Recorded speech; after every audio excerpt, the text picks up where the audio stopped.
ഇപ്പോൾ കോൺഗ്രസിൽ പുതിയ ഗ്രൂപ്പ് ധ്രുവീകരണങ്ങൾ നടക്കുന്നു. രമേശ് ചെന്നിത്തലയും സുധീരനും ഒന്നിക്കുന്നു. ഇരുവരും ആലപ്പുഴയിൽ രഹസ്യ കൂടിക്കാഴ്ച നടത്തി. ഉമ്മൻചാണ്ടിക്കെതിരായ നീക്കം ശക്തമാക്കാൻ ധാരണയിൽ എത്തിയതായാണ് സൂചന. നേതൃമാറ്റം ആവശ്യപ്പെട്ട് കോൺഗ്രസിനുള്ളിൽ തന്നെ പുറത്തെത്തുന്ന പരസ്യമായ പ്രതികരണങ്ങൾ സജീവമായ സമയത്താണ് പുതിയ സമവാക്യങ്ങൾ രൂപപ്പെടുന്നത്. അസംതൃപ്തരായ ഐ ഗ്രൂപ്പും സുധീരനും ഒന്നിക്കുകയാണ്. ഇതിൻ്റെ ഏറ്റവും പുതിയ സൂചനകളാണ് ആലപ്പുഴയിൽ നിന്നും പുറത്തു വരുന്നത്. ആലപ്പുഴയിൽ നിന്നും ഞങ്ങളുടെ പ്രതിനിധി ഷാജഹാൻ ചേരുകയാണ്. ഷാജി, എപ്പോഴാണ് സുധീരനും ചെന്നിത്തലയും കൂടിക്കാഴ്ച നടത്തിയത്? അതിലെ രഹസ്യ സ്വഭാവങ്ങൾ അടക്കം. ഒരു 15 മിനിറ്റ് മുൻപായിരുന്നു ഇരുവരും തമ്മിലുള്ള കൂടിക്കാഴ്ച. ആലപ്പുഴ ഗസ്റ്റ് ഹൗസിലായിരുന്നു. നേരത്തെ VM സുധീരൻ ഗസ്റ്റ് ഹൗസിൽ തന്നെ എത്തിയിരുന്നു. അതിനുശേഷമാണ് രമേശ് ചെന്നിത്തല എത്തിയത്. ഇരുവരും ഏകദേശം 10 മിനിറ്റോളം കൂടിക്കാഴ്ച നടത്തിയെന്നാണ് നമുക്ക് ഇതിനോടൊപ്പം ഉണ്ടായിരുന്ന ചില കോൺഗ്രസ് പ്രവർത്തകരിൽ നിന്നും മനസ്സിലാക്കാൻ സാധിക്കുന്നത്. നിലവിലെ രാഷ്ട്രീയ വിഷയങ്ങളും മറ്റും ചർച്ച ചെയ്തു എന്നും നമുക്ക് അറിയാൻ സാധിക്കുന്നുണ്ട്. എന്തായാലും ഇതിന് ശേഷം ഇരുവരും പുറത്തിറങ്ങിയപ്പോൾ ഇതിനെക്കുറിച്ച് ഒന്നും പ്രതികരിക്കാൻ തയ്യാറായില്ല. സാധാരണഗതിയിൽ ഇരുവരും കണ്ടുമുട്ടിയപ്പോൾ സംസാരിച്ചു എന്ന് മാത്രമാണ് ഇരുവരും നമ്മോട് പറഞ്ഞത്. രമേശ് ചെന്നിത്തലയും ഇത് തന്നെയാണ് ആവർത്തിച്ചത്. ഇതിൽ പ്രത്യേകിച്ച് ഒരു ഗൂഢാലോചന അല്ലെ അത്തരത്തിലുള്ള ഒരു രഹസ്യ സ്വഭാവമുള്ള ചർച്ചയോ ആയിരുന്നില്ല, അല്ലെങ്കിൽ അത്തരം ഒരു സംഭവമായിരുന്നില്ല. സാധാരണഗതിയിൽ ഇരുവരും കണ്ടുമുട്ടിയപ്പോൾ സംസാരിച്ചു എന്ന് മാത്രമേ ഉള്ളൂ എന്നാണ് ഇരുവരും പറഞ്ഞൊഴിഞ്ഞു മാറിയത്. തീർച്ചയായും അവരിൽ നിന്ന് അത്തരം പ്രതികരണങ്ങളെ ലഭ്യമാകൂ. പക്ഷേ നമുക്ക് ലഭിക്കുന്ന വിവരങ്ങൾ അത്തരത്തിൽ കൂടിക്കാഴ്ച നടത്തിയെന്നാണ്. അതിന് തക്കമായ ഒരു രാഷ്ട്രീയ സാഹചര്യം കേരളത്തിൽ ഇപ്പോഴും ഉണ്ട് എന്നതും പ്രസക്തമാണ്. കഴിഞ്ഞ ദിവസം VD സതീശൻ എത്തി പറഞ്ഞത് അതിനെ പിന്തുണയ്ക്കുന്ന തരത്തിൽ പ്രമുഖ നേതാവായ ആന്റണി പരസ്യമായി പ്രതികരിക്കുന്നത് ഉമ്മൻചാണ്ടിക്കെതിരെ പടനീക്കം സജീവമായ സാഹചര്യമാണ് സംജാതമായിരിക്കുന്നത്. നേതൃമാറ്റം ഉണ്ടായാൽ എടുത്തുക രമേശ് ചെന്നിത്തലയാകും. ആ രമേശ് ചെന്നിത്തല മായി ബന്ധപ്പെട്ട് വളരെ വലിയൊരു ഇമേജ് കോൺഗ്രസിൽ സൃഷ്ടിച്ചു നിൽക്കുന്ന സുധീരനുമായി ഒന്നിക്കുന്നു. സുധീരനെതിരെ ഉമ്മൻചാണ്ടി നിരന്തരം ഫൈറ്റ് ചെയ്യുകയും ബാർ വിഷയത്തിൽ നമ്മൾ കണ്ടതാണ്. ഈ സാഹചര്യങ്ങളൊക്കെ കൂട്ടി വായിക്കണ്ടേ ഷാജഹാൻ ഈ കൂടിക്കാഴ്ചയ്ക്ക്? തീർച്ചയായിട്ടും അജിൻഷാദ്, VM സുധീരൻ KPCC പ്രസിഡന്റ് ആയപ്പോൾ തന്നെ അന്ന് തന്നെ ദേശീയ നേതൃത്വത്തിനൊക്കെ തന്നെ പരാതി നൽകിയ ഒരു വ്യക്തിയായിരുന്നു ഉമ്മൻചാണ്ടി. ഇത്തരത്തിലുള്ള വാർത്തകളും അന്ന് പുറത്തു വന്നിരുന്നു. അതിനുശേഷവും നിരന്തരം VM സുധീരനെതിരെ മാത്രം ഒരു പടനീക്കം നയിക്കുന്ന ഒരു വ്യക്തിത്വമായിരുന്നു. അതുകൊണ്ട് മാത്രമാണ് ഇപ്പോൾ രമേശ് ചെന്നിത്തലയുമായിട്ട് ഇവർ കഴിഞ്ഞ ദിവസങ്ങളിലൊക്കെ തന്നെ ഇവരുടെ പ്രവർത്തകർ, അതായത് മുൻ പാർട്ടി വിട്ടുപോയിട്ടുള്ളവരും അല്ലെ VM സുധീരനോട് അടുപ്പം പുലർത്തുന്നവരുമായിട്ട് യോജിച്ച് പ്രവർത്തിക്കുന്ന ഒരു സാഹചര്യം നമുക്ക് ജില്ലയുടെ പല ഭാഗത്തും കാണാൻ സാധിച്ചിരുന്നു. VM സുധീരനുമായിട്ട് അടുപ്പം പുലർത്തുന്നവരും ഇത്തരത്തിലുള്ള കാര്യങ്ങൾ പങ്കുവച്ചിരുന്നു. ഈ ഒരു സാഹചര്യത്തിലാണ് ഇപ്പോൾ ഈ ഇരുവരും തമ്മിൽ ആലപ്പുഴയിൽ കൂടിക്കാഴ്ച നടത്തിയിരിക്കുന്നത്. തീർച്ചയായും ഷാജി ദയവായി തുടരുക. ആ കൂടിക്കാഴ്ചയുടെ വിശദാംശങ്ങൾ പൂർണ്ണമാകുന്നതിന് മുമ്പ് തന്നെ നമുക്ക് ജേക്കബ് ജോർജ്, മുതിർന്ന മാധ്യമ നിരീക്ഷകൻ, രാഷ്ട്രീയ നിരീക്ഷകൻ ശ്രീ ജേക്കബ് ജോർജ് നമ്മോടൊപ്പം ചേരുകയാണ്. ശ്രീ ജേക്കബ് ജോർജ്, അതായത് ചാരക്കേസിൽ കരുണാകരൻ ഇടപെട്ട കാലത്തെ പോലെ ഒരു സാഹചര്യമാണ് ഇപ്പോൾ കോൺഗ്രസിനുള്ളിൽ സംഭവിച്ചിരിക്കുന്നത്. ഉമ്മൻചാണ്ടിക്കെതിരെ പടനീക്കം കഴിഞ്ഞ ദിവസം VD സതീശൻ അടക്കം പുറത്തെത്തിച്ച ഒരു സാഹചര്യമുണ്ട്. ഇവിടെയാണ് രമേശ് ചെന്നിത്തല സുധീരനുമായി രഹസ്യ കൂടിക്കാഴ്ച നടത്തുന്നത് ആലപ്പുഴയിൽ. ഇതിനെ എങ്ങനെയൊക്കെ കാണാം? രമേശ് ചെന്നിത്തലയും VM സുധീരനുമായിട്ട് അങ്ങനെ രഹസ്യമായിട്ടോ പരസ്യമായിട്ടോ കൂടിക്കാഴ്ച നടത്തുന്നതിൽ അതിനകത്ത് നമ്മൾ പ്രത്യക്ഷത്തിൽ ഒരു വലിയ രാഷ്ട്രീയ മാനങ്ങൾ കാണേണ്ടതില്ല. ശ്രീ ജേക്കബ് ജോർജ്, നമുക്ക് സംശയം നിവാരണം ചെയ്ത് തന്നെ മുമ്പോട്ട് പോകാം. അതായത് നേതൃമാറ്റം എന്ന ആവശ്യം സജീവമായി കോൺഗ്രസിൽ നിൽക്കുന്നു എന്നുള്ളത് ഉറപ്പായ കാര്യമാണല്ലോ, നമുക്കൊക്കെ അറിയാം. ഈ സാഹചര്യത്തിൽ നേതൃമാറ്റം സംഭവിച്ചാൽ സ്വാഭാവികമായി രമേശ് ചെന്നിത്തലയ്ക്കാണ് അടുത്ത ഊഴമെന്നും ഒരുപക്ഷെ പറയപ്പെടുന്നു. അങ്ങനെയെങ്കിൽ സുധീരനുമായി ഒന്നിക്കുന്നു. ഈ സാഹചര്യമാണ് നമുക്കറിയാനാകുന്നത് ഈ കൂടിക്കാഴ്ച. ഇപ്പോൾ കോൺഗ്രസിൽ ഇപ്പോൾ ഇന്ന് പ്രധാന പത്രങ്ങളൊക്കെ മാതൃഭൂമി, മനോരമ തുടങ്ങിയ പത്രങ്ങളൊക്കെ കോൺഗ്രസിൽ വലിയ കലാപം എന്നുള്ള മട്ടിലാണ് അവരുടെ റിപ്പോർട്ടിംഗ്. ദിവസങ്ങളിൽ ടെലിവിഷൻ ചാനലുകളും അങ്ങനെ തന്നെയാണ് റിപ്പോർട്ട് ചെയ്തുകൊണ്ടിരിക്കുന്നത്. ഒരു കാര്യം ഓർക്കണം, കേരളത്തിലെ കോൺഗ്രസ് നേതാക്കന്മാർ ഓരോരുത്തരും കളിക്കുന്നത് സ്വന്തം സ്വാർത്ഥ ലാഭത്തിന് വേണ്ടിയുള്ള കളികളാണ്. കൊടിക്കുന്നിൽ സുരേഷ് ആണെങ്കിൽ ഒരുപക്ഷെ കൊടിക്കുന്നിൽ സുരേഷിനെ പോലെയുള്ള ചിലർ മറ്റു ചില ഗ്രൂപ്പുകൾക്ക് വേണ്ടിയോ ചില നേതാക്കൾക്ക് വേണ്ടിയോ രംഗത്തിറങ്ങിയതാവാം. VD സതീശൻ, VM സുധീരൻ, രമേശ് ചെന്നിത്തല, ഇവർക്കെല്ലാം സ്വന്തമായ ലക്ഷ്യങ്ങളും താല്പര്യങ്ങളും ഉണ്ട്. ഇതെല്ലാം മുന്നിൽ കണ്ടുകൊണ്ട് തന്നെയാണ് ഒരു രാഷ്ട്രീയ നീക്കം ഓരോരുത്തരും നടത്തുന്നത്. ഞാനത് ചോദിക്കട്ടെ, ആന്റണി കച്ചത്ത് ഉമ്മൻചാണ്ടിക്ക് ശേഷം മുഖ്യമന്ത്രിയാവാൻ അത്ര വലിയ പ്രൊഫൈലുള്ള ആരാണ് ഉള്ളത്? എനിക്ക് തോന്നുന്നു ഒരുപക്ഷെ തിരുവഞ്ചൂർ രാധാകൃഷ്ണന്റെ പോലും രാധാകൃഷ്ണന്റെ പേര് മുന്നോട്ട് വന്നാൽ ഭയങ്കരമായ എതിർപ്പ് കോൺഗ്രസിൽ തന്നെ ഉണ്ടാവാനും സാധ്യതയുണ്ട്. എനിക്ക് തോന്നുന്നത് അങ്ങനെയാണെങ്കിൽ രമേശ് ചെന്നിത്തലയെ മുഖ്യമന്ത്രിയാക്കാൻ VM സുധീരൻ എന്തിനു കൂട്ടുനിൽക്കണം? VM സുധീരന് തന്നെ സുധീരന് മുഖ്യമന്ത്രി ആയിക്കൂടെ? അപ്പൊ സുധീരനെ ആന്റണി പക്ഷത്തിൽ പഴയ ആന്റണിയോടൊപ്പം ഉമ്മൻചാണ്ടിയോടൊപ്പം വളർന്നു വന്ന നേതാവാണ് VM സുധീരൻ. VM സുധീരന്റെ തമ്മിൽ ഭേദം ആന്റണി പക്ഷത്തിൽ നിന്നിട്ട് ഉമ്മൻചാണ്ടിന്റെ അടുത്ത ആളായിട്ട് മുഖ്യമന്ത്രി സ്ഥാനത്തേക്ക് രക്ഷപ്പിച്ച പോരെ? അതിന് രമേശ് ചെന്നിത്തലയെ മുഖ്യമന്ത്രിയാക്കാൻ അല്ല. ശ്രീ ജേക്കബ് ജോർജ് അത് തന്നെയാണ് ഇവിടെ വിഷയമായി എത്തുന്നത്. അതായത് സുധീരൻ എന്ന വ്യക്തിയെ ഒരുപക്ഷെ ഉമ്മൻചാണ്ടിക്കെതിരെ പ്രതിഷ്ഠിക്കാൻ ഐ ഗ്രൂപ്പിന് പ്ലാൻ ഉണ്ടാകാം. ഒരുപക്ഷെ രമേശ് ചെന്നിത്തല തന്നെ വരണമെന്നില്ല. എ ഗ്രൂപ്പിലെ ആ പ്രതിഷേധങ്ങളെ അതിജീവിക്കാൻ സുധീരൻ വഴി ഒരു നേതൃമാറ്റം രമേശ് ചെന്നിത്തല കാണുന്നു. അതുവഴി ഭാവിയിലേക്കുള്ള ഐ ഗ്രൂപ്പിന്റെ സുതാര്യമായ നീക്കങ്ങളും സുഗമമായ വഴികളും കാണുന്നു. അങ്ങനെ ആയിക്കൂടെ ഈ കൂടിക്കാഴ്ചയ്ക്ക് പിന്നിൽ? ഇല്ല, അങ്ങനെ ഒരു നീണ്ട ഭാവിക്കൊന്നും രമേശ് ചെന്നിത്തല ഒരുക്കമല്ല. സ്വാഭാവികമായിട്ടും ഉമ്മൻചാണ്ടി കഴിഞ്ഞാൽ അടുത്ത മുഖ്യമന്ത്രി സ്ഥാനത്തേക്ക് രമേശ് ചെന്നിത്തലയുടെ പേരാണ് ഉയർന്നു വരേണ്ടത്. യാതൊരു സംശയമില്ലാത്ത കാര്യമാണ്. അപ്പോഴാണ് KPCC അധ്യക്ഷനായിട്ട് VM സുധീരൻ വന്നത്. അദ്ദേഹത്തിന് വലിയ രാഷ്ട്രീയ മോഹങ്ങളൊന്നും ഇല്ല എന്ന് പുറത്ത് പറയുന്നുണ്ടെങ്കിലും അദ്ദേഹത്തിന് പല അജണ്ടയുമുണ്ട്. ആദ്യമേ തന്നെ അദ്ദേഹം മുഖ്യമന്ത്രി ഉമ്മൻചാണ്ടിയുമായിട്ട് അന്തം കുറിച്ചു. പ്രത്യേകം സ്വന്തമായിട്ട് അജണ്ട, അവിടെയും അദ്ദേഹം സ്വന്തം അജണ്ട, മദ്യ നിരോധനം എന്ന അജണ്ട കൊണ്ടുവന്നിട്ട് പേരെടുക്കാൻ വേണ്ടിയാണ്. താനാണ് ഇവിടുത്തെ പ്രധാനപ്പെട്ട ആൾ എന്ന് മാലോകരെ അറിയിക്കാൻ വേണ്ടി തന്നെയാണ് അദ്ദേഹം സ്വന്തം അജണ്ടയുമായി വളരെ വേഗം അതിശക്തമായിട്ട് മുഖ്യമന്ത്രിക്കെതിരെയും ഗവൺമെന്റിനെതിരെ തന്നെ തിരിഞ്ഞത്. എന്താ സ്വന്തം അജണ്ട എന്ന് പറഞ്ഞാൽ എന്താ? സ്വന്തം അജണ്ട എന്ന് പറഞ്ഞാൽ രാഷ്ട്രീയ നേട്ടങ്ങൾ കൊയ്തെടുക്കാനുള്ള അജണ്ട തന്നെയാണ്. അപ്പോൾ രമേശ് ചെന്നിത്തലയും VM സുധീരനുമായിട്ട് രഹസ്യമായിട്ടോ പരസ്യമായിട്ടോ കൂടിക്കാഴ്ച നടത്തുമ്പോൾ സ്വാഭാവികമായിട്ടും ഇവർക്ക് രണ്ടുപേർക്കും സ്വന്തം അജണ്ട കയ്യിലുണ്ട് എന്ന കാര്യം പ്രത്യേകം ഓർക്കണം. അത് രമേശ് ചെന്നിത്തലയെ തീർച്ചയായും അതിലേക്ക് തന്നെയാണ് എത്തുന്നത്. ശ്രീ ജേക്കബ് ജോർജ് തുടരുക ദയവായി. ഇപ്പോൾ നമ്മോടൊപ്പം മുതിർന്ന മാധ്യമ പ്രവർത്തകൻ അജിത് കുമാർ കൂടി ചേരുകയാണ്. ശ്രീ അജിത് കുമാർ, അതായത് ഇങ്ങനെയാണ് കാര്യങ്ങൾ നീങ്ങുന്നത്. സുധീരനും രമേശ് ചെന്നിത്തലയും ഒറ്റയ്ക്കൊറ്റയ്ക്ക് ഉമ്മൻചാണ്ടിയെ നേരിടാൻ ഒരുപക്ഷെ നടക്കില്ല. അശക്തരാണ് അവർ അതിന്. പക്ഷേ ഇരു കൂട്ടരും അസംതൃപ്തരാണ് ഉമ്മൻചാണ്ടിയുടെ നീക്കങ്ങളിൽ. ഇപ്പോൾ പറ്റിയ രീതിയിൽ പൊടി തൂറ്റാൻ പറ്റിയ കാറ്റുണ്ട്. ഉമ്മൻചാണ്ടിയുടെ ഇമേജ് വളരെ വലിയതായി തകർന്നു നിൽക്കുന്നു. നേതൃമാറ്റം തീർച്ചയായും ആവശ്യപ്പെടാൻ പറ്റിയ സാഹചര്യം. ഇവിടെ ഇവർ ഒന്നിക്കില്ലേ? സ്വാഭാവികമായും ആലപ്പുഴയിലെ ഈ കൂടിക്കാഴ്ച അങ്ങനെ കണ്ടുകൂടെ? അജിത് കുമാർ. ജേക്കബ് ജോർജ് ചൂണ്ടിക്കാണിച്ചതുപോലെ ശ്രീ രമേശ് ചെന്നിത്തലയ്ക്കും ശ്രീ VM സുധീരനും സ്വാഭാവികമായി മുഖ്യമന്ത്രി പദത്തിൽ കണ്ണുണ്ടാകും. കാരണം രാഷ്ട്രീയത്തിൽ പദവിയും അധികാരവും ആഗ്രഹിക്കുന്നവർ തന്നെയാണ് രാഷ്ട്രീയത്തിൽ വരിക, അല്ലാതെ സ്വാതന്ത്ര്യ സമരകാലത്തെ പോലെയൊന്നും അല്ലല്ലോ. അതുകൊണ്ട് ഈ രണ്ടു പേരുടെയും ആഗ്രഹം സാധിക്കണമെങ്കിൽ തന്നെ നേതൃമാറ്റം ആവശ്യമാണ്.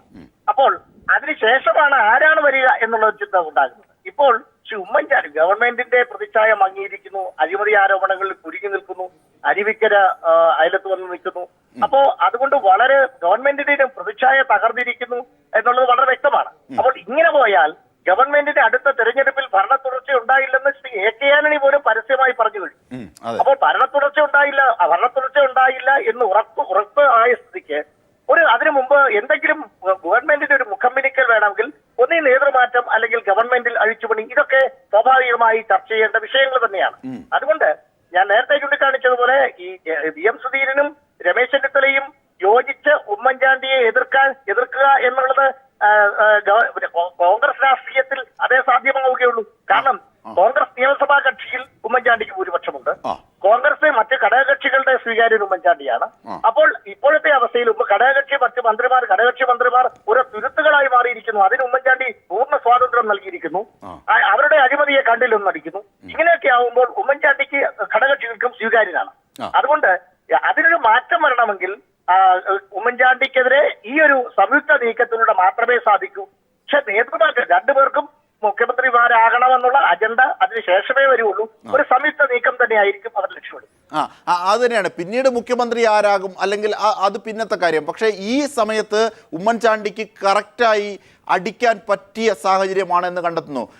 കഴിഞ്ഞ ദിവസം തന്നെ രമേശ് ചെന്നിത്തല നമുക്കറിയാം, വിജിലൻസ് ആരുടെയും മുന്നിൽ അടിപതറില്ല, വിജിലൻസ് കൃത്യമായി നീങ്ങും. ഇതിന് സമാനമായ രീതിയിലാണ് KPCC പ്രസിഡന്റ് പറയുന്നത്, മേഖലാ ജാഥകൾ മാറ്റിവെക്കില്ല. ഇതിന് രണ്ടിനും ഒരേ സ്വരമുണ്ടായിരുന്നു. ഒരു പക്ഷേ ഇന്നത്തെ കൂടിക്കാഴ്ചയെ ആ പ്രസ്താവനകളുടെ സ്വര ഐക്യവുമായി ചേർത്ത് വായിക്കേണ്ട സാഹചര്യം കൂടി ഉണ്ട്. ശ്രീ അജിത് കുമാർ. തീർച്ചയായിട്ടും അത് ഞാൻ നേരത്തെ ചൂണ്ടിക്കാണിച്ചതുപോലെ ഇവരൊക്കെ പറയുന്ന സ്റ്റേറ്റ്മെന്റ് ആർക്കും സ്വീകാര്യമാണ്. ഇപ്പൊ വിജിലൻസിനെ കൂട്ടിലടച്ച തത്തയല്ലെന്ന് കൂട്ടിലടച്ച തത്തയെന്ന് ആരെയും പറയാൻ പറ്റും. വിജിലൻസിനെ ശക്തിപ്പെടുത്തത്തില്ല എന്ന് ആരും പറയും. അഴിമതിക്കാരെ രക്ഷിക്കും. അഴിമതി നടത്തുന്നവർ പോലും അഴിമതി വിരുദ്ധ പ്രസംഗമാണല്ലോ നടത്തുന്നത്. അതിന്റെ പ്രസ്താവനകളുടെ പുറമേ ഉള്ള അർത്ഥമല്ല നമ്മൾ കാണേണ്ടത്, അകമേ ഉള്ള അർത്ഥം. പുറമേ ഈ പറയുന്ന ഉമ്മൻചാണ്ടിയും എല്ലാവരും പറയുന്ന, അല്ലെങ്കിൽ ഉമ്മൻചാണ്ടിയും സുധീരനും രമേശും AK ആന്റണിയും ഒക്കെ പറയുന്ന ഒന്ന് തന്നെയാണ്. ആന്റണി അഴിമതിക്കെതിരെ പറഞ്ഞപ്പോഴത്തേക്ക് എല്ലാവരും ചാടി വീണ് അതിനെ സപ്പോർട്ട് ചെയ്തു. അപ്പൊ ഇപ്പൊ അഴിമതിക്കാർ തന്നെ അതിനെ സപ്പോർട്ട് ചെയ്യുകയാണ്, അഴിമതി വിരുദ്ധ പ്രസംഗം നടത്തുക. അതുകൊണ്ട് ഈ പുറമേ വരുന്ന പ്രസംഗത്തിന്റെ അർത്ഥമല്ല, ഉള്ളിൽ ഒരു ഐ ഗ്രൂപ്പും PM സുധീരനും തമ്മിലുള്ള ഒരു ഐക്യം ഉമ്മൻചാണ്ടിക്കെതിരെ നീങ്ങാൻ സാധ്യതയുണ്ട്. അതിലൊരു കാര്യം ശ്രദ്ധിക്കേണ്ടത്, VM സുധീരൻ എന്ന് പറഞ്ഞാൽ AK ആന്റണിയുടെ മനസ്സാണ്, AK ആന്റണിയുടെ മനസാക്ഷിയാണ്. ഇങ്ങനെ പോയാൽ മുന്നോട്ട് പോകാൻ പറ്റില്ല എന്ന അറിവ്, എന്ന മുന്നറിയിപ്പ് ആന്റണി തന്നെ കൊടുത്തിട്ടുണ്ടാവണം. അല്ലെങ്കിൽ അതിന്റെ പച്ചക്കൊടി ആന്റണിയുടെ ഭാഗത്തു നിന്ന് ഉണ്ടായി കാണുമെന്നാണ് പ്രതീക്ഷിക്കുന്നത്. അതായത് ചെറിയാൻ ഫിലിപ്പിന്റെ തന്നെ ആത്മകഥയിൽ ഇപ്പോൾ പുറത്തെത്തിയിരിക്കുന്ന കാര്യങ്ങൾ ഇതൊക്കെയാണ്. അതായത് സുധീരനോട് ഉമ്മൻചാണ്ടിക്കുണ്ടായിരുന്ന അസൂയ, ആന്റണി പക്ഷത്തേക്ക് അടുത്ത ആളായി ആന്റണി കണ്ടിരുന്നത് സുധീരനെയാണ്. അത് വെട്ടാനായിട്ടാണ് ധനമന്ത്രി സ്ഥാനം ആദ്യമായി രാജിവെക്കുന്നതും കരുണാകരനെതിരെ പടനീക്കം നയിക്കുന്നതും. സുധീരനെതിരായ ഒരു നീക്കം തീർച്ചയായും അതിൻ്റെ പൊട്ടൻഷ്യൽ ഇപ്പോഴുമുണ്ട്. സ്വാഭാവികമായും അതൊക്കെ സുധീരന്റെ താല്പര്യങ്ങളായി നിലനിൽക്കുകയും ചെയ്യും. ശ്രീ അജിത് കുമാർ, കരുണാകരനും AK ആന്റണിയും തമ്മിൽ കടുത്ത തെറ്റൽ ഉണ്ടാകുന്നത് VM സുധീരന്റെ പ്രശ്നത്തിൽ തന്നെയാണ്.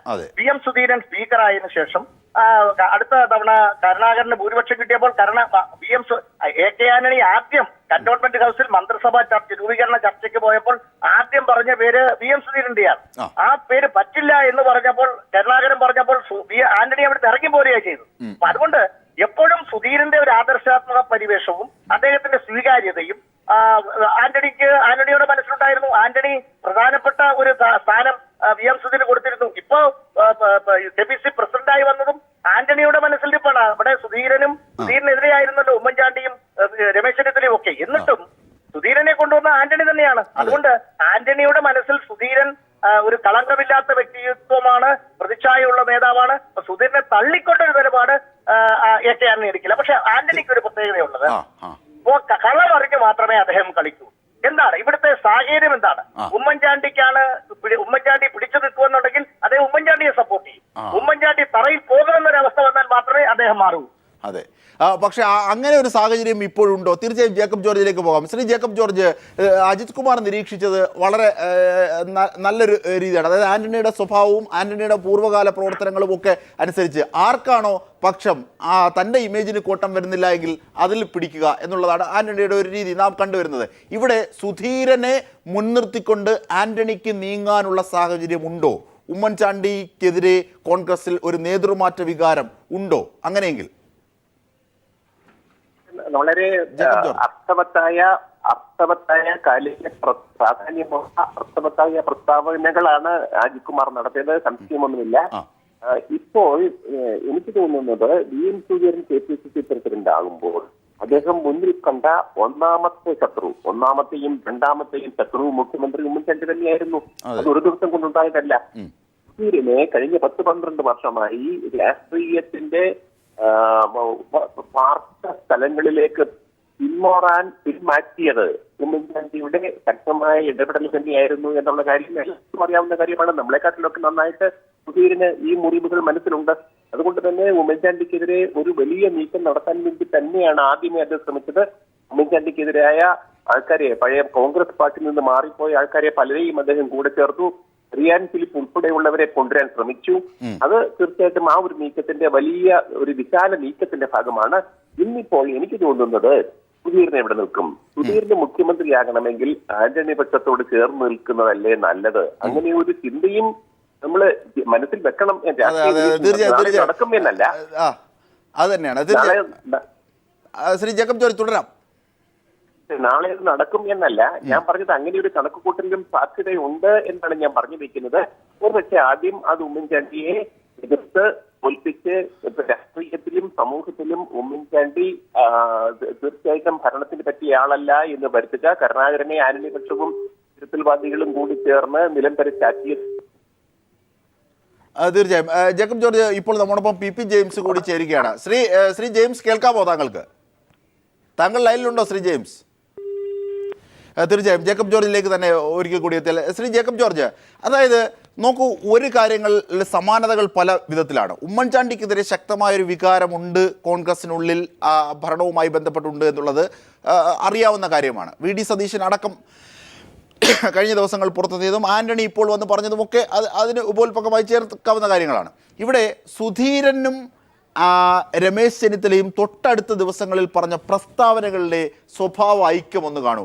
വിജിലൻസുമായി ബന്ധപ്പെട്ട് ബാർക്കോഴയിൽ ശക്തമായ നിലപാട് മാണിക്കെതിരെ സ്വീകരിക്കും, അതിനെ തടയിടാൻ ആരും വരേണ്ട, ശക്തമായി തന്നെ മുമ്പോട്ട് പോകും. ഇതിന് സമാനമായിട്ടാണ് ബാർക്കോഴയുമായി ബന്ധപ്പെട്ട വിശദീകരണത്തിലെ മേഖലാ ജാഥയെ സംബന്ധിച്ച് സുധീരനും പറഞ്ഞത്. ഈ രണ്ട് സ്വഭാവ ഐക്യം അതാണ് ഇന്ന് ആലപ്പുഴ ഗസ്റ്റ് ഹൗസിലേക്ക് എത്തി നിൽക്കുന്നത്. ദൃശ്യങ്ങൾ സഹിതം ഞങ്ങൾ പുറത്ത് നൽകുമ്പോൾ ആ കൂടിക്കാഴ്ചയ്ക്ക് തീർച്ചയായിട്ടും രാഷ്ട്രീയത്തിലുണ്ടല്ലോ കൂട്ടുകെട്ടുകൾ മാറി വരും, സൗഹൃദങ്ങൾ മാറി വരും, ശത്രുതകൾ മാറി വരും, മാറി വരും. ഇതെല്ലാം തന്നിഷ്ടത്തിന് വേണ്ടി, സ്വന്തം ലാഭത്തിന് വേണ്ടി തന്നെ രാഷ്ട്രീയക്കാർ കളിക്കുന്ന കളികളാണ്. അധികാരത്തിൽ എത്താൻ വേണ്ടി എന്ത് കളിയും കളിക്കും. ഇപ്പോൾ ഉമ്മൻചാണ്ടി ഇവർക്കും സുധീരനും രമേശ് ചെന്നിത്തലയ്ക്കും ഒരു പൊതുശത്രുവാണ്. ആ മനസ്സിലിരിപ്പ് തന്നെയാണ് AK ആന്റണി സംഖ്യന്തരെയാണ് കേരളത്തിൽ മുഴുക്കേന്ത്യ അഴിമതിയാണ് എന്ന പരസ്യ പ്രസ്താവന, ശക്തമായ പ്രസ്താവന നടത്തിയത്. അതിന്റെ അന്തിമമായ ലക്ഷ്യം ഉമ്മൻചാണ്ടി തന്നെയാണ്. സ്വാഭാവികമായിട്ടും ഒരു വിശാല കൂട്ടായ്മ ഉയർന്ന ഉമ്മൻചാണ്ടിക്കെതിരെ. പക്ഷെ ആത്യന്തികമായിട്ട് ഇതിനകത്ത് ഹൈക്കമാൻഡ് പ്രത്യേകിച്ച് വളരെ ക്ഷീണിച്ചിരിക്കുമ്പോൾ കേരളത്തിലെ മന്ത്രിസഭയുടെ നിലനിൽപ്പ് അനിവാര്യമാകുമ്പോൾ ങ്ങളുടെ കാര്യങ്ങൾ പ്രസക്തമാണ്. ഉമ്മൻചാണ്ടി അത് എങ്ങനെ കളിക്കും? തീർച്ചയായിട്ടും ഉമ്മൻചാണ്ടിയെ കരുണാകരനെ വലിയ ശത്രുവായിട്ട് തന്നെയാവണം രമേശ് ചെന്നിത്തലയും സുധീരനും കാണുന്നത് എന്നും കൂടി ഓർക്കണം. അതുകൊണ്ടാണ് ഈ ഒരു കൂട്ടായ്മ ഉണ്ടാകുന്നതും. തീർച്ചയായും. ശ്രീ ജേക്കബ് ജോർജ് ദയവായി തുടരുക. ഇപ്പോൾ മറ്റൊരു മാധ്യമ പ്രവർത്തകനായ ജോൺ കൂടി നമ്മോടൊപ്പം ചേരുകയാണ്. ശ്രീ ജോൺ, കാര്യങ്ങൾ ഇങ്ങനെയാണ് പുരോഗമിക്കുന്നത്. ഈ രഹസ്യ കൂടിക്കാഴ്ചയെ താങ്കൾ ഏതൊക്കെ രീതിയിൽ നിരീക്ഷിക്കുന്നു? രാഹുൽ ഗാന്ധിയുടെ വരവിന് തൊട്ടു മുന്നോടിയായിട്ടാണ് സംസ്ഥാന കോൺഗ്രസില് തർക്കങ്ങൾ ആരംഭിച്ചിരിക്കുന്നത്. ഇതൊരു ഗ്രൂപ്പ് പോരായിട്ട് അടുത്ത കാലത്ത് ഉണ്ടായിട്ടുള്ളത് വെച്ച് ഏറ്റവും വലിയൊരു ഗ്രൂപ്പ് പോരാണ് ഇപ്പൊ കോൺഗ്രസ് ഉണ്ടായിരിക്കുന്നത്. ഇത് ഐ ഗ്രൂപ്പ് ആത്യന്തികമായി ലക്ഷ്യം വെക്കുന്നത് നേതൃമാറ്റം തന്നെയാണെന്നുള്ളത് ശ്രീ വി ഡി സതീശന്റെ വാക്കുകളിൽ നിന്ന് വ്യക്തമാണ്. എന്നാല് ശ്രീ VM സുധീരൻ ഇന്നലെ ഡൽഹിയിൽ പറഞ്ഞിട്ടുണ്ട്, നേതാക്കൾ, അദ്ദേഹം സാധാരണഗതി ശാസനയുടെ സ്വരത്തിൽ നിന്ന് വ്യത്യസ്തമായി ഒരു അഭ്യർത്ഥനയുടെ സ്വരത്തിലാണ് ഇന്നലെ പറഞ്ഞിരിക്കുന്നത്. നേതാക്കൾ തർക്കങ്ങളിൽ നിന്നും പിന്മാറണം എന്ന അഭ്യർത്ഥനയാണ് അദ്ദേഹം നടത്തിയിരിക്കുന്നത്. ഇപ്പോഴത്തെ ഈ കൂടിക്കാഴ്ച സ്വാഭാവികമായിട്ടും ഇവിടുത്തെ പ്രശ്നങ്ങൾ അവസാനിപ്പിക്കണം എന്നൊരു റിക്വസ്റ്റ് മാത്രമായിരിക്കും എന്നാണ് എനിക്ക് ഈ കൂടിക്കാഴ്ചയെ കാണാൻ കഴിയുന്നത്. പക്ഷേ ശ്രീ ജോൺ, അങ്ങനെ ഒരു ഒത്തുതീർപ്പ് വ്യവസ്ഥയിലേക്ക് കാര്യങ്ങൾ നീങ്ങുന്നിടത്ത് മാത്രമേ ഉള്ളൂ കാര്യങ്ങൾ. അതായത് കോൺഗ്രസിനുള്ളിൽ ഉമ്മൻചാണ്ടിക്കെതിരെ അസംതൃപ്തി രൂക്ഷമല്ലേ? ഒരിക്കലും ഇപ്പോഴത്തെ ഒത്തുതീർപ്പ് ശ്രമങ്ങൾ എത്ര ശ്രമിച്ചിരുന്നാലും ജയിച്ചു വെച്ചിരുന്ന മുഴിച്ചു നിൽക്കുമെന്ന് പറയുന്നതിന്റെ കൂട്ട് ഇപ്പോഴത്തെ ഈ ശ്രമങ്ങൾ താൽക്കാലികമായ ചില വിജയങ്ങൾ ഉണ്ടായ പോലും, കാര്യം രാഹുൽ ഗാന്ധിയുടെ വരവ് അതൊക്കെ ഉണ്ട്, താൽക്കാലികമായ ചില സെറ്റിൽമെന്റ് ഉണ്ടാക്കാൻ കഴിയുമെങ്കിൽ പോലും ഇത് വീണ്ടും പൊട്ടിപ്പുറപ്പെടും എന്നുള്ളത് യാഥാർത്ഥ്യമാണ്. പ്രത്യേകിച്ച് അരുവിക്കര തെരഞ്ഞെടുപ്പോടുകൂടി, അരുവിക്കര ഉപതെരഞ്ഞെടുപ്പോടുകൂടി ഒരു നേതൃമാറ്റത്തിനുള്ള സാഹചര്യം സൃഷ്ടിക്കാനുള്ള ബോധപൂർവമായ ഒരു ശ്രമമാണ് ഈ ഭാഗത്ത് നിന്നുണ്ടാകുന്നത് എന്നുള്ളത് വ്യക്തമാണ്. അതിനാൽ തന്നെ വരും ദിവസങ്ങളിലും ഒരുപക്ഷെ രാഹുൽ ഗാന്ധിയുടെ മടക്കത്തിന് ശേഷവും ഈ പ്രശ്നം വീണ്ടും കത്തി നിൽക്കും. നമുക്ക് ഓർമ്മയുണ്ടല്ലോ, ശ്രീ രമേശ് ചെന്നിത്തലയുടെ മന്ത്രിസ്ഥാനം വരുന്ന സമയത്ത് അത് സൈലന്റായി നിൽക്കുന്ന ഒരു സമയത്താണ് സോണിയാഗാന്ധി കേരളത്തിൽ വരുന്നത്. ആ സമയത്താണ് രമേശ് ചെന്നിത്തലയുടെ വീണ്ടും മന്ത്രിസ്ഥാനം കൊടുക്കണമെന്നും പറഞ്ഞ് പാർട്ടിയിലെ ഒരു വിഭാഗം അന്ന് വീണ്ടും സജീവമായി വിഷയം സജീവമാക്കാൻ കഴിഞ്ഞു. അതിന്റെ ആത്യന്തികമായിട്ടാണ് വിഷയം അവസാനം രമേശ് ചെന്നിത്തലയുടെ മന്ത്രിസ്ഥാനം ചെന്നത്. അതുപോലെ തന്നെ ഇപ്പോൾ ഈ ഒരു വിഷയം രാഹുൽ ഗാന്ധിയുടെ വരവിന് തൊട്ടു മുമ്പായിട്ട് ഉയർത്തിക്കൊണ്ടുവന്ന് ഈ സമയത്ത് ഈ വിഷയം വീണ്ടും ലൈവാക്കി. അതായത് ജോൺ നിരീക്ഷിക്കുന്നത് ഇങ്ങനെ ആയിക്കൂടെ? അതായത് ഈ സാഹചര്യത്തെ മുതലെടുത്തുകൊണ്ട് ഉള്ള നീക്കങ്ങളിൽ സുധീരൻ അനുകൂലമായി ആന്റണിയുടെ ഒരു ഇടപെടൽ, നേരത്തെ സൂചിപ്പിച്ചതുപോലെ തന്നെ നമുക്കറിയാം കോൺഗ്രസിനുള്ളിൽ ഇപ്പോഴും ആന്റണിക്ക് ഒരു അപ്രമാദിത്വമുണ്ട്, ആന്റണിയുടെ വല്ലാത്ത അത് ഒരുപക്ഷെ സുധീരന് തന്നെയായിരിക്കും അനുകൂലമാവുക. കാരണം ആന്റണിയുടെ ശിഷ്യനായി എന്നും ആന്റണി കണ്ടിട്ടുള്ളത് ഒരുപക്ഷെ സുധീരനെയാണ്. അങ്ങനെയെങ്കിൽ രമേശ് ചെന്നിത്തലയ്ക്കെതിരെ, ഉമ്മൻചാണ്ടിക്കെതിരെ രമേശ് ചെന്നിത്തലയ്ക്ക് പകരം സുധീരനെ അവരോധിക്കാനുള്ള ഒരു സാഹചര്യം കൂടി കാണേണ്ടതില്ലേ? ആന്റണിയുടെ തൊട്ട് കഴിഞ്ഞ ദിവസത്തെ പ്രസ്താവന കൂടി കണക്കിലെടുക്കണം. ഉണ്ടായേക്കാം. കാരണം കോൺഗ്രസിനെ സംബന്ധിച്ചോളം ഒരു നേതൃമാറ്റം സംഭവിച്ചാൽ ആരാണ് അടുത്ത പിൻഗാമി എന്ന് തീരുമാനിക്കുന്ന ഹൈക്കമാൻഡാണ്. അവിടെയാണ് ആന്റണിയുടെ റോൾ. ആന്റണി ചൂണ്ടിക്കാണിച്ചേക്കാം. കേരളത്തെ സംബന്ധിച്ചോളം ആന്റണി പറയുന്നതാണ് ഇപ്പോഴത്തെ സാഹചര്യത്തിൽ ഹൈക്കമാൻഡിന് ഏറ്റവും കൂടുതൽ വിശ്വാസമുള്ളത്. അദ്ദേഹം ഒരുപക്ഷെ സുധീരനെ ആയിരിക്കും പകരം ചൂണ്ടിക്കാണിക്കുന്നതെങ്കിൽ അദ്ദേഹം തന്നെ വന്നേക്കാം. സുധീരനെ സംബന്ധിച്ചോളം ഇപ്പോൾ അഴിമതിക്ക് വിരുദ്ധമായ ഒരു പ്രതിച്ഛായ ഉള്ള വ്യക്തിയാണ്. സാഹചര്യം കോൺഗ്രസ് അനുകൂലമാക്കുന്നതിന്, പ്രത്യേകിച്ച് ആം ആദ്മിയെ പോലെയുള്ള കക്ഷികൾ ദേശീയ തലത്തിൽ തന്നെ സ്ഥാനങ്ങൾ നേടുമ്പോൾ അത്തരത്തിൽ പ്രതിച്ഛായുള്ള ഒരാളെ കൊണ്ടുവരുന്നതിന് വേണ്ടി AK ആന്റണി മുന്നോട്ട് വന്നാൽ, അല്ലെങ്കിൽ അതിനുവേണ്ടി ശ്രമിച്ചാൽ കോൺഗ്രസ് ഹൈക്കമാൻഡ് ചിലപ്പോൾ വഴങ്ങിയേക്കാം. അതായത് ജോൺ ഉമ്മൻചാണ്ടിക്ക് പകരമായുള്ള ഒരു നേതൃമാറ്റം അനിവാര്യമായിരിക്കുന്നു, അല്ലെങ്കിൽ പടിവാതിലിൽ എത്തി നിൽക്കുന്നു. അതിന്റെ ഒക്കെ ഭാഗമായിട്ടായിരിക്കാം ഇത്തരത്തിലുള്ള രഹസ്യ കൂടിക്കാഴ്ച. അങ്ങനെ തന്നെ നിരീക്ഷിക്കേണ്ടതുണ്ട് അല്ലേ? തീർച്ചയായിട്ടും. പക്ഷേ നേതൃമാറ്റം നടക്കുമോ ഇല്ലയോ എന്നുള്ളത് രണ്ടാമത്തെ കാര്യം. സാധാരണഗതിയിൽ ഘടകകക്ഷികളുടെ പൂർണ്ണമായ പിന്തുണയും ഇക്കാര്യത്തിൽ വളരെ ആവശ്യമാണ്. ഇതുവരെ ഘടകകക്ഷികൾ അങ്ങനെ ഒരു ആവശ്യം മുന്നോട്ട് വെച്ചിട്ടില്ല. അവരുടെ മനസ്ഥിതി എന്താണെന്നുള്ളത് ഇങ്ങനെ കണ്ടുകൊണ്ടായിരിക്കും ഒരു നേതൃമാറ്റം. തീർച്ചയായും ശ്രീ ജോൺ, സമയപരിമിതി ഉള്ളത് കൊണ്ട് മാത്രമാണ് ഇടപെടുന്നതും. ചർച്ച പൂർത്തിയാക്കേണ്ടതുണ്ട്. ചർച്ചയിൽ പങ്കെടുത്തവർക്കെല്ലാം നന്ദി. കോൺഗ്രസിനുള്ളിൽ പുതിയ ഗ്രൂപ്പ് സമവാക്യങ്ങളാണ് രൂപപ്പെടുന്നത്. ആലപ്പുഴയിൽ ഗസ്റ്റ് ഹൗസിൽ സുധീരനും VM സുധീരനും രമേശ് ചെന്നിത്തലയും തമ്മിൽ കൂടിക്കാഴ്ച നടത്തിയത്. രാഷ്ട്രീയ നിരീക്ഷകർ വളരെ വലിയ ചില കാരണങ്ങളോടുകൂടി തന്നെയാണ് നിരീക്ഷിക്കുന്നത്. ഇതിൻ്റെ ദൃശ്യങ്ങൾ സഹിതമുള്ള കൂടിക്കാഴ്ചയ്ക്ക് ശേഷമുള്ള ദൃശ്യങ്ങൾ സഹിതമുള്ള വിവരങ്ങളാണ് പീപ്പിൾ TV യിലൂടെ നമ്മൾ കണ്ടത്.